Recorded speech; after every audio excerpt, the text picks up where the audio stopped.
The glass You doors don't slid belong here, open with a kid. sharp Get hiss, out before you and cause Malik trouble. Hayes flinched as cold air rushed out and wrapped around his thin arms. For half a second, he almost turned around. The bank lobby was bigger than he remembered from the one time his grandmother had brought him here years ago. Everything gleamed. Marble floors polished so clean they reflected the ceiling lights. Counters made of thick stone, men in pressed suits laughing softly as if nothing in the world could touch them. Malik's sneakers squeaked when he stepped forward, the sound too loud, too noticeable. A few heads turned. Malik swallowed and adjusted the straps of his faded backpack. His fingers tightened around the envelope tucked inside it. The paper was worn at the edges from being folded and unfolded so many times, but he hadn't dared leave it at home. His grandmother's handwriting was still there, looping and gentle, like she was speaking to him even now. Stand straight, she'd always told him. People try to make you small. Don't help them. So Malik stood straight. He was 10 years old. His jeans were a little too short, his jacket secondhand, the zipper stiff. His sneakers, once white, were now gray at the soles, the fabric frayed at the toes. His grandmother had apologized when she bought them, saying she'd get him better ones later. He'd hug her and told her these were fine. They were the last shoes she ever bought him. Malik walked toward the front desk. Before he could speak, a voice cut through the room. "Excuse me." The voice was sharp, irritated, like Malik had already done something wrong. A tall white man in a navy suit stood behind the counter, his nameplate reading Grant Holloway. He looked Malik up and down slowly, his lips tightening. "Yes," Grant said. "Can I help you?" Malik nodded. "Yes, sir. I'm here to check my account balance." The words came out softer than he wanted. He cleared his throat. "My grandmother opened an account for me." Grant blinked once. Then he laughed. Not loudly. Not enough to draw attention right away. Just enough to sting. "Your account," Grant repeated. "Son, this is Crownstone Trust Bank." "Yes, sir," Malik said quickly. "I know."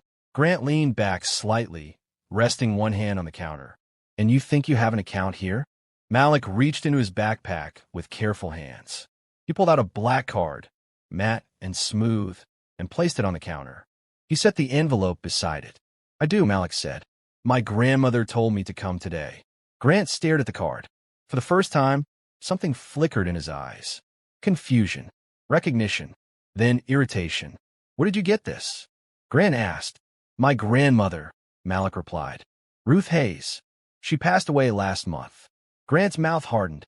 He picked up the card, turned it over, and scoffed. "This isn't funny." "I'm not joking," Malik said, his voice shaking despite himself. A woman at the next counter snorted. Another teller leaned closer, whispering something that made them both laugh. Grant lowered his voice. "Listen carefully," he said. "This card doesn't belong to you, and I don't appreciate people trying to run games in my branch." "I'm not," Malik said. "I just want to." "Where are your parents?" Grant interrupted. Malik hesitated. "My mom works double shifts. My dad, he's not around." Grant nodded slowly, like that explained everything. "Figures." Malik felt his face burn. "I have my school ID," Malik said quickly, pulling it out. "And the letter. You can read it." Grant didn't touch the letter. "You don't just walk into a bank like this," he said, gesturing vaguely at Malik's clothes, "and expect special treatment." "I'm not asking for special treatment," Malik said. "Just my balance." That did it. Grant's voice rose. "Enough. Sit over there." He pointed toward a row of chairs near the ATM wall, far from the counters. "I'll deal with you when I have time." People were watching now. Malik nodded and walked where he was told. Each step felt heavier than the last. He sat down, clutching the envelope in his lap, his knees barely reaching the edge of the chair. Across the lobby, Grant leaned toward a teller. "This is ridiculous," Grant muttered loudly. "Kids stealing cards now." The teller, Lydia Crane, covered her mouth, laughing. "Should call his parents or the police." Malik stared at the floor. He unfolded the letter. "My sweet boy," it began. "If you're reading this, then you're doing something brave. I'm proud of you already." His chest tightened. He read it again and again. 30 minutes passed. A man in a gray suit walked in, was greeted by name, offered water, and escorted to a private desk. A woman with pearls complained about the wait and Lydia apologized 3 times, smiling brightly. No one looked at Malik. Near the entrance stood Samuel Brooks, the security officer. He watched the room quietly, hands folded in front of him. His eyes flicked toward Malik, then away. Samuel saw the way the boy's shoulders curled inward. He saw the way Grant ignored him deliberately. He told himself it wasn't his place. He'd learned that lesson the hard way. Grant finally stood and waved Malik over, not to the counter, but to a side desk near the back. "Come here," he said. Malik gathered his things and walked over. Grant didn't offer him a seat. "Tell me again where you got that card." "My grandmother," Malik said. "She worked for 40 years. She saved enough for a card like this?" Grant cut in. "Do you know how rare this is?" Malik nodded. "She told me." Grant smirked. "Sure she did." Lydia leaned against the counter nearby. "Kids get used all the time," she said. "Someone probably handed him the card and sent him in." Malik shook his head. "No, she loved me." Grant typed something into his computer. "I'm freezing this account," he said casually. "What?" Malik's voice cracked. "Until we verify ownership. Which, frankly, I doubt." "You can't," Malik said. "That's my money." Grant stood. His voice boomed across the lobby. "This is exactly why security exists. People trying to take what they didn't earn." A few customers nodded. Malik felt something drop inside him. "Samuel," Grant said. "Escort him out." Samuel hesitated. Malik looked at him. Their eyes met. "Please," Malik whispered. "I didn't do anything." Samuel swallowed. "I'm sorry, kid," he said quietly. Outside, Malik's phone slipped from his hands and shattered on steps. He sat there, staring at the cracks, breathing hard. Then a black sedan pulled up. A man stepped out. "Malik," he called. Malik looked up. "Uncle Andre." And everything broke. Andre Hayes crossed the distance between the car and the bank steps in long, urgent strides. He dropped to one knee in front of Malik without caring who was watching, his expensive coat brushing the concrete. "Hey," Andre said softly. "Hey, look at me." Malik tried to speak, but his throat closed. He held out the broken phone with shaking hands, like proof of something he couldn't explain. Andre took it, set it gently beside him, then pulled Malik into his chest. Malik collapsed into the hug, the kind of crying that came from deep inside, loud and messy and uncontrollable. "He said I stole it," Malik sobbed. "He said Grandma lied." He froze it. "Uncle Andre." He didn't even read the letter. Andre's jaw tightened so hard it ached. He rubbed Malik's back slowly, deliberately, grounding him. "Breathe," Andre murmured. "Just breathe. You're safe. I've got you." After a moment, Malik pulled back, wiping his face with his sleeve, embarrassed. "I try to be calm like Grandma said," Malik whispered. "I didn't yell. I didn't do anything wrong." "I know," Andre said immediately. "I know you didn't." Andre picked up the envelope, his mother's handwriting hitting him like a punch to the chest. He closed his eyes for a second, then stood. "Listen to me," Andre said, crouching so they were eye level. "Nothing that happened in there is your fault. Not one thing. Do you hear me?" Malik nodded, though his eyes were still wet. "We're going back inside," Andre continued. "Not to beg, not to explain. We're going back because you belong there just as much as anyone else." Malik hesitated. "He'll yell again." Andre's voice was calm, but something steely sat beneath it. "He won't." They walked back toward the doors. Inside, Grant Holloway was already laughing about something Lydia said. He looked up and froze. Andre Hayes didn't look angry. That unsettled Grant more than shouting ever would. Andre walked straight to the counter, Malik beside him, small hand gripping Andre's coat. "Who's in charge here?" Andre asked. Grant straightened. "I am." Andre nodded. "Good. Then we don't have to waste time." Lydia leaned forward, eyes narrowing. "Sir, if you're here about the boy." Andre held up a finger. "I wasn't talking to you." The room went quiet. "My nephew came in here alone," Andre said, his voice steady but loud enough to carry. "He asked for a balance check on an account that belongs to him. Instead, he was mocked, isolated, accused of theft, and thrown out." Grant scoffed. "Sir, you don't know the situation." "Oh, I do," Andre said. "But let's make this easy. Pull up the account." Grant folded his arms. "It's under investigation." Andre smiled faintly. Then you'll want compliance present. As if summoned by the word, a woman stepped out from a side office. She was tall, silver-haired, composed. Elaine Porter. What's going on? Elaine asked. Andre turned to her. Andre Hayes, North Shore Equity Group. Elaine blinked. Recognition dawned instantly. Oh, she said quietly. I see. Grant's color drained. Andre gestured to Malik. This is my nephew, Malik Hayes. Elaine's eyes softened when she looked at Malik. Hello, Malik. Grant stammered. Ms. Porter, I was just... There were irregularities. Elaine raised a hand. Grant, pull up the account. Now. Grant's fingers trembled as he typed. The screen loaded. Silence stretched. Elaine leaned closer. Andre spoke, his voice cutting clean through the air. My mother worked night shifts for decades. She skipped vacations, wore the same coat for 15 years, and saved every extra dollar for that boy. The balance appeared. Elaine inhaled sharply. Grant stared, mouth open. Malik didn't understand the numbers.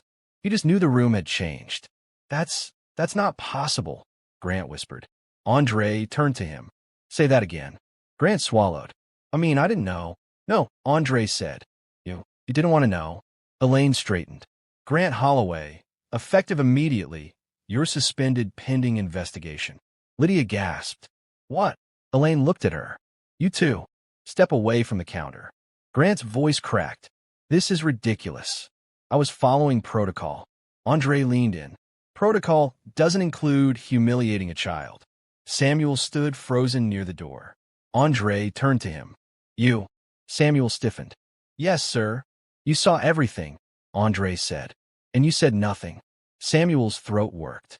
I was doing my job. Andre nodded slowly. So was my mother. Every day. And she taught us that doing your job doesn't mean killing your conscience.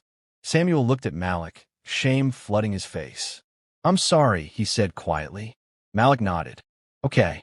That one word hit Samuel harder than anger would have. Elaine turned to Malik. I'm so sorry you experienced this. Malik held the letter tighter. My grandma said I'd be okay. Andre smiled sadly. She was right. They left the bank together, but the story didn't end there. Not even close. 3 weeks later, a video surfaced. It showed Malik sitting alone by the ATM wall. It showed Grant pointing.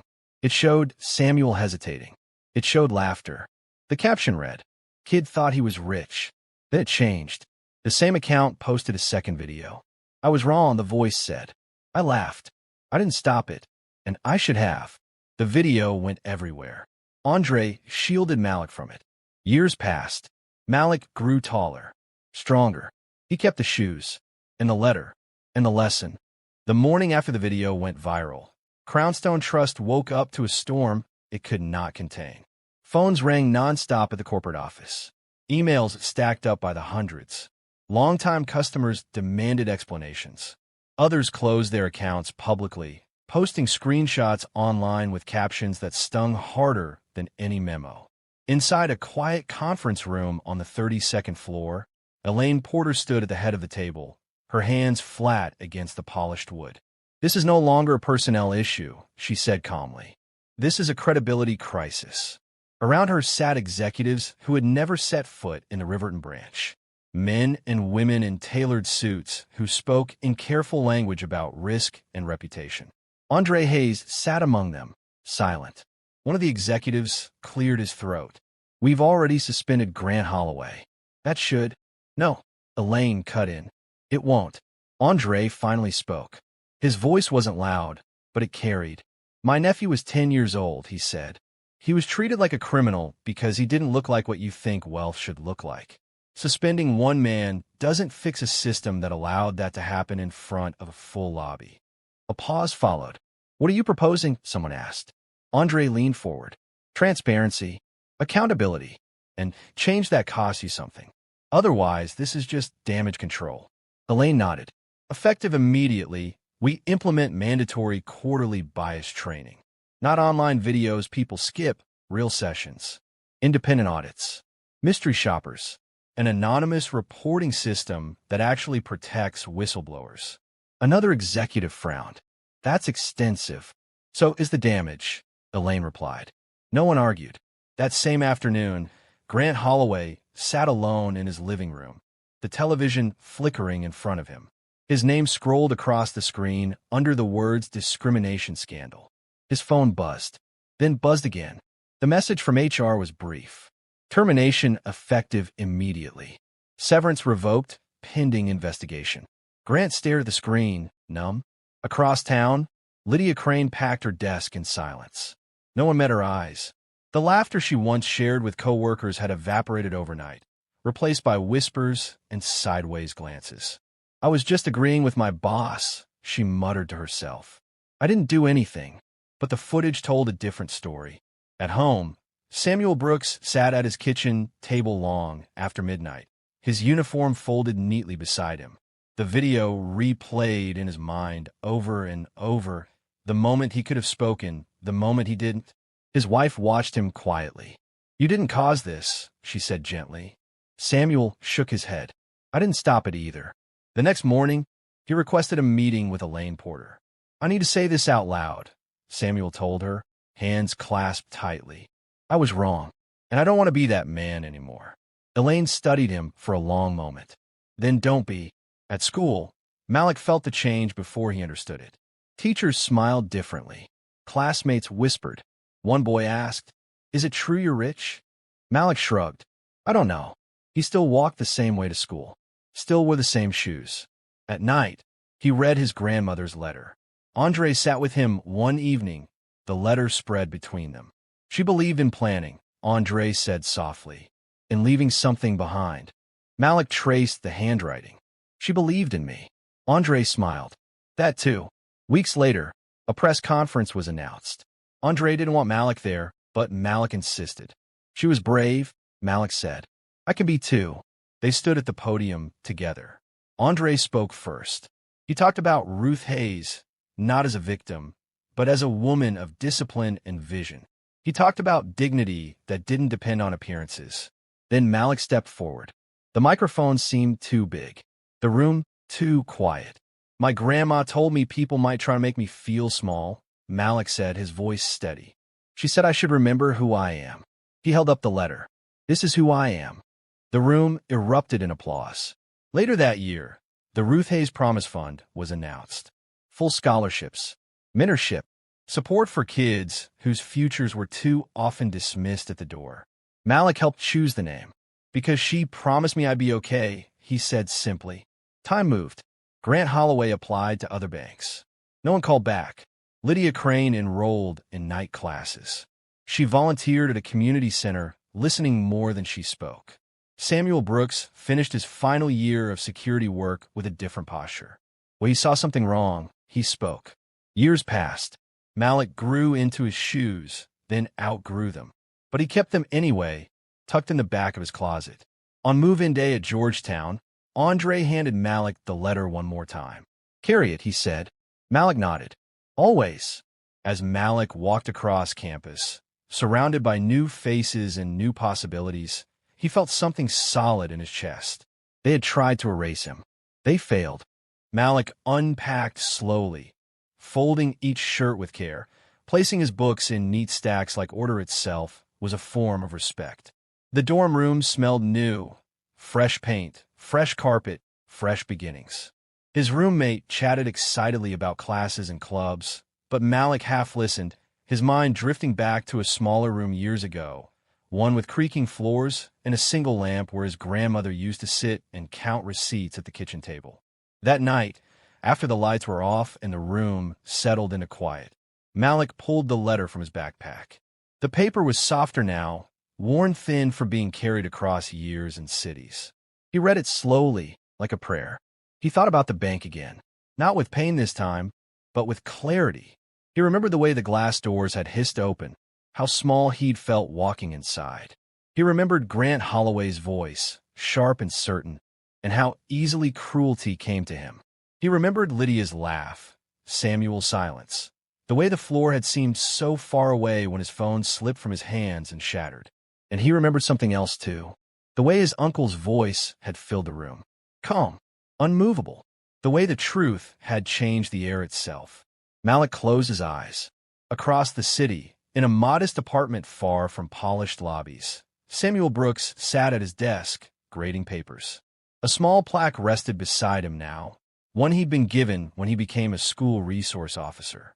It read, "Presence Matters." Earlier that day, a seventh-grade boy had been pulled aside by a teacher for looking suspicious.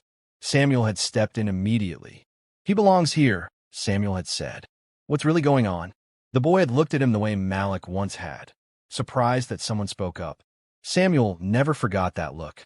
In another part of town, Lydia Crane finished a long shift at the community center. She locked up the office, her feet aching, her mind tired. The work was hard. No polished counters, no suits, just families who needed help navigating systems that weren't built for them. Sometimes when a child came in quiet and guarded, Lydia recognized herself. "I'm listening," she would say. It didn't erase the past, but it mattered. Grant Holloway's world had grown smaller. The house he once filled with laughter now echoed. The news cycle had moved on, but the stain had not. Interviews dried up. Calls went unanswered. At night, Grant replayed the moment in the bank, his own voice booming across the lobby. People trying to take what they didn't earn. The words tasted bitter now. He wondered how easy it had been to believe them. At Crownstone Trust, a plaque was mounted near the entrance of every branch. Customers passed it daily, some without noticing, some stopping to read. Every person deserves respect. No exceptions. It wasn't enough, but it was a start. Malik came home for winter break his freshman year. Andre picked him up from the airport, grinning proudly. "You look taller every time I see you," Andre said. Malik laughed. "You say that every time." They drove past the old River branch. Malik glanced at it briefly. "You ever want to go back inside?" Andre asked carefully. Malik shook his head. "No." Andre nodded. "Good." They spent the holidays telling stories about Ruth Hayes, about the way she hummed while she cooked, about how she refused to throw anything away if it still had purpose. "She'd be proud of you," Andre said one evening. Malik looked at the letter in his hands. She already was. Years later, Malik stood on a stage, the room filled with scholarship recipients. The Ruth Hayes Promise Fund had grown beyond what Andre ever imagined. 14 students stood that year, each with a story that could have ended at a closed door. Malik spoke last. "I was once told I didn't belong," he said. "Not because of what I said or did, but because of how I looked." The room was silent. "My grandmother taught me that dignity isn't something you earn. It's something you carry. And when someone tries to take it from you, you stand still and let the truth do the talking." He held up the letter, its edges frayed, its ink faded but legible. "They tried to erase me," Malik said. "They failed."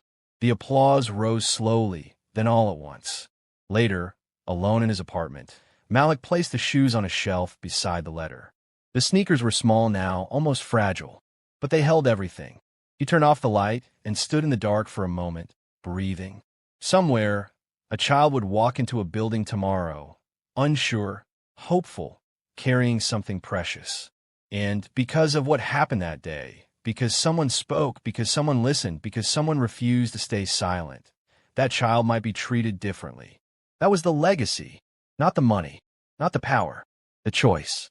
Malik smiled softly and whispered into the quiet, "I'm still standing, Grandma." And the world, slowly, carefully, was learning to stand with him.